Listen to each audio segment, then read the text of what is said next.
హైందవ భక్తులు విరాళాలు వందల కోట్ల రూపాయల విరాళాలు ఎందుకు ఇస్తున్నారు? ఈ రకంగా దాన్ని చక్కగా పరమ పవిత్రంగా నిర్వహించమని కదా. ఆ గురుతర బాధ్యతని ఆ యొక్క ధర్మకర్తల లేకపోతే సేవా మండలి, తిరుపతి దేవస్థాన సేవా మండలి ఏదైతే ఉందో వాళ్ళు చేయవలసిన అవసరం ఉంది. అయితే ఇప్పుడు ఈ అంశం తిరుపతి లడ్డూ ప్రసాదంలో కల్తీ నెయ్యి వాడారన్నది సెప్టెంబర్ 2024లో వెలుగులో వచ్చింది, మనం చూసాం. ఆ తర్వాత దానిలో ఎన్డీడీబీ నివేదిక వచ్చింది. దానిలో వేరే యానిమల్ పదార్థాలు ఉన్నాయన్నారు. అప్పుడు ముఖ్యమంత్రి గారు చెప్పారు. ఆ తర్వాత సిట్ వేశారు. సిట్ని సుప్రీంకోర్టుకి వెళ్తే సుప్రీంకోర్టు మీ సిట్ కాదు, మా పర్యవేక్షణలో మేము ఎంపిక చేసిన సిబిఐ అలాగే ఫుడ్ సేఫ్టీ అథారిటీ ఆ యొక్క సభ్యులతో మేము కమిటీ వేస్తాం, మీరు ఆగండి అని చెప్పి మీ సిట్ని రద్దు చేస్తామని చెప్పి సుప్రీంకోర్టు పర్యవేక్షణలో సిబిఐ ఒక కమిటీ ఏర్పాటు చేశారు.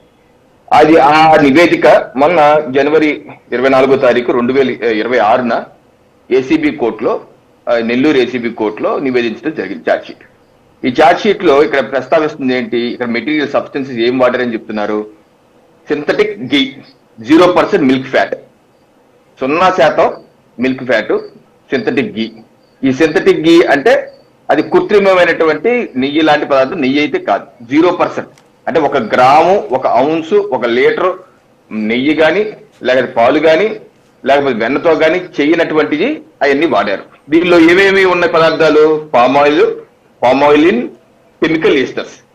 వాల్యూమ్ ఎంత ఇక్కడ మెన్షన్ చేస్తున్నారు, 68 లక్షల కిలోల ఈ పదార్థాలు, గీ లాంటి పదార్థాలు ఇచ్చారు. ఎప్పుడు ఇచ్చారు? 2021 నుంచి 24 సెప్టెంబర్ 24 వరకు ఇవ్వడం జరిగింది. దీని కుంభకోణం ఎంత? 250 కోట్లు. 250 కోట్లు కుంభకోణం జరిగిందన్నారు. దీనిలో నిందితులు ఎంతమంది? 36 మంది అన్నారు. ఇక్కడ చూడండి ఎవరెవరు. తిరుపతి దేవస్థానంలో ఉన్నటువంటి అధికారులు, జిఎం స్థాయి నుంచి జూనియర్ అసిస్టెంట్ వరకు, డిఈలు, ఏఎస్సీ 13 మంది ఉన్నారు. అలాగే బోలేబాబా డైరీ, ఏఆర్ డైరీ, వైష్ణవ డైరీ సభ్యులు, అలాగే థర్డ్ పార్టీ గీని టెస్ట్ చేసేటువంటి అధికారులు, థర్డ్ పార్టీ అధికారులు వాళ్ళు కూడా ఉన్నారు. ఇదే అంశాన్ని ఇక్కడ ఛార్జ్ షీట్ లో, ఈ ఛార్జ్ షీట్ అంటే ఛార్జ్ షీట్ కన్క్లూజన్ లో కూడా పేజ్ నెంబర్ 211 లో కూడా మెన్షన్ చేశారు. ఏం మెన్షన్ చేశారు?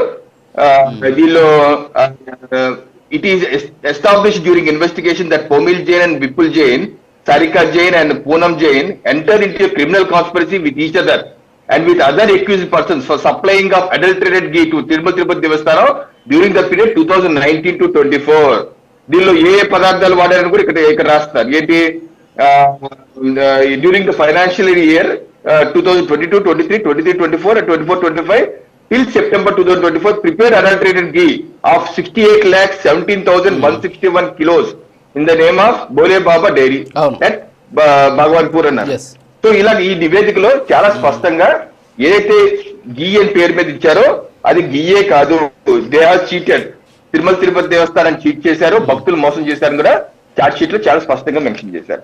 దీనికి